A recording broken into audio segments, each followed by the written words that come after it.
안녕하세요. 저희는 Real-Time Object Detection for Mobility AR System이라는 주제로 연구를 진행한 아카 팀입니다. 저희 팀의 구성 인원은 다음과 같습니다.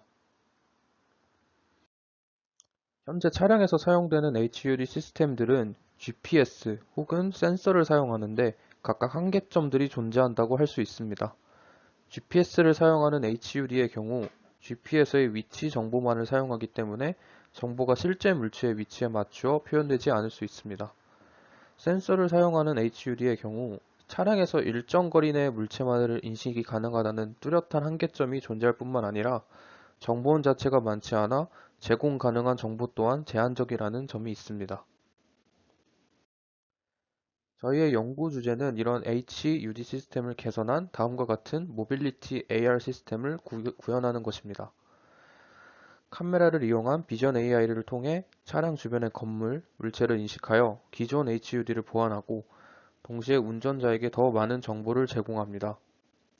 건물의 경우 차량으로부터 건물까지의 계산된 거리를 바탕으로 GPS 정보를 통해 건물에 대한 정보를 불러온 후 이를 더 직관적으로 제공합니다.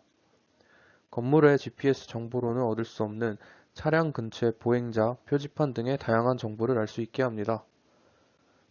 또한 3D 오브젝트 형태로 오브젝트에 대한 정보를 제공하여 사용자에게 더 직관적으로 정보를 제공할 수 있도록 합니다.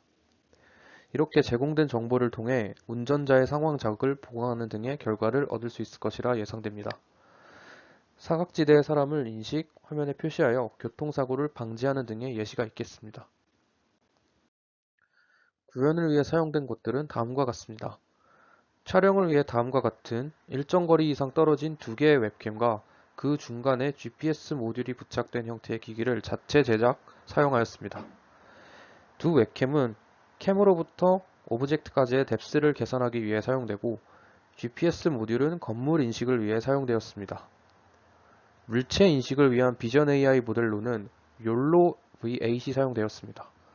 운전이라는 상황을 고려하여 그에 맞는 오브젝트를 인식할 수 있도록 하기 위해 로봇플로우를 활용하여 커스텀 데이터셋으로 모델을 학습시켰습니다. 최종 출력은 프로젝터를 차량 뒷좌석에 AR 필름에 투영시키는 것을 통해 현실의 오브젝트와 겹쳐 보이게 하여 3D AR 오브젝트를 볼 수 있도록 하였습니다. 여기서 커스텀 데이터셋은 로봇플로우를 활용하여 전봇대, 소화전, 표지판, 가로수, 빌딩 등의 추가적인 데이터셋을 업로드, 레이블링, 그리고 훈련을 진행하였습니다. 추가된 데이터는 대략 6,000개가량입니다. 그리고 거리 추정을 위해서는 위에서 언급된 두 웹캠으로 촬영된 결과를 바탕으로 스테레오 매칭 알고리즘인 IGEV를 사용, 오브젝트까지의 거리를 계산하였습니다. AR 렌더링을 위한 기본적인 출력은 3.js를 사용하였습니다. 시스템의 전체적인 구조는 다음과 같습니다. 하나하나 자세하게 설명드리겠습니다. 우선 차체에 부착된 두 개의 웹캠을 이용하여 스테레오 이미지를 촬영합니다.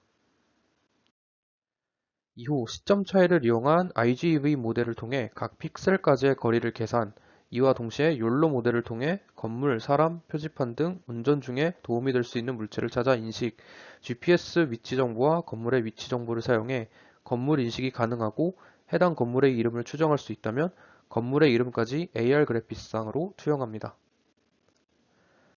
다음은 이 과정의 모식도를 간단히 나타낸 것입니다. 이 과정에서 여러 AI 모델과 비교하였을 때 IGEV 모델이 가장 정확하고 안정적인 값을 제공하는 것을 알 수 있었습니다.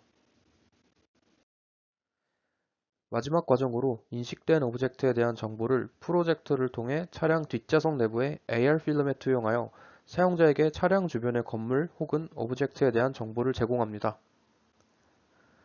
실제 촬영한 영상과 함께 결과를 보여드리겠습니다. 물체 인식의 경우 욜로 및 추가 학습 모델을 바탕으로 차량 주변의 물체를 잘 인식하는 것을 확인하였습니다. 또한 2D 물체인식 정보에 거리 정보를 더하여 물체의 위치를 3차원으로 특정지어 시점 및 속도 변화에도 현실과 잘 일치하는 AR 그래픽을 표시할 수 있었습니다.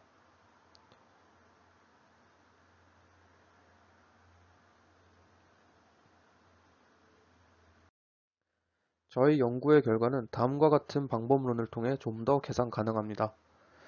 우선 실험을 통해 노트북을 이용할 수밖에 없었는데 저희가 RTX 3070 그래픽카드를 가진 노트북으로 실험을 해보았음에도 어댑터 없이 배터리로만 연산을 하였기 때문에 다소 연산량이 아쉬웠습니다. 좀 더 고성능의 기기를 활용하거나 원격 서버를 사용하면 추가적인 연산이 가능해 성능 개선이 가능할 것으로 보입니다. 또한 자동차의 특수 코팅 필름을 안전상 뒷좌석에 붙여서 실험을 수행하였기 때문에 실제 운전자의 시점과는 차이가 있었습니다. 프로젝터가 앞유리를 투영하도록 한다면 좀 더 운전자에게 직관적인 결과를 보여줄 수 있으리라 생각합니다. 또한 현재 로봇플로우는 무료로 최대 10,000개의 데이터셋을 업로드할 수 있기 때문에 훈련시킬 수 있는 데이터에 한계가 있었습니다. 데이터 수 제한을 해제하고 추가적인 데이터를 계속하여 훈련시킨다면 좀 더 정교한 세그멘테이션이 가능해질 것입니다. 웹캠 역시 고화질일수록 디텍팅에 용이하므로 추가적인 성능 개선이 가능할 것입니다. 네, 이것으로 포스터에 대한 보조 설명을 마치겠습니다. 감사합니다.